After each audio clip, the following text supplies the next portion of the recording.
واحدة صاحبتي بحبها قوي، الله يسامحها.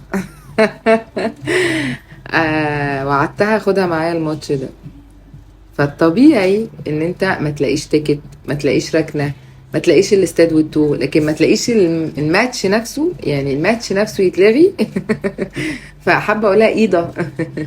يعني بعد ما الزمالك طلع قال هيلعب، رجع قال لا مش هنلعب. ففي ايه والله استفادوا ايه؟ يعني ايه ده؟ دي كورة دي ولا دي ايه يعني؟ عمري ما شفت في اي دوري في العالم اللي بيحصل في حياتي ان نادي يقرر لا مش هروح. مش هتروح ليه بقى يعني؟ ظروف قهرية اللي هي ايه؟ مش لاقي اللعيبة مسافرة، اللعيبة فين، في ايه؟ يعني الاهلي يتحسب له النقطة او الثلاث نقاط يعني، واتحسب 2-0 للاهلي وكل حاجة، المفروض نبقى مبسوطين. لا مش مبسوطين، عايزين نتفرج على الماتش ونتبسط ويبقى في منافسة، حتى لو الزمالك كسب ما كانش هيبقى عندنا مشكلة، لكن ما تجيش. فهل لو انت ترتيبك التاني او الاول او التالت في الدوري كنت هتعمل كده؟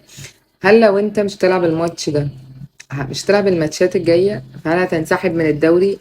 او لو انسحبت من الدوري هتبقى في الدرجة الرابعة السيزون الجاي، يعني هتستفاد ايه؟ والله نفسي افهم. طب الجماهير ذنبها ايه؟ جماهير الزمالك ذنبها ايه؟ الناس اللي في الوطن العربي اللي بيستنوا مباراة القمة، فضحتونا. ايه ده والله.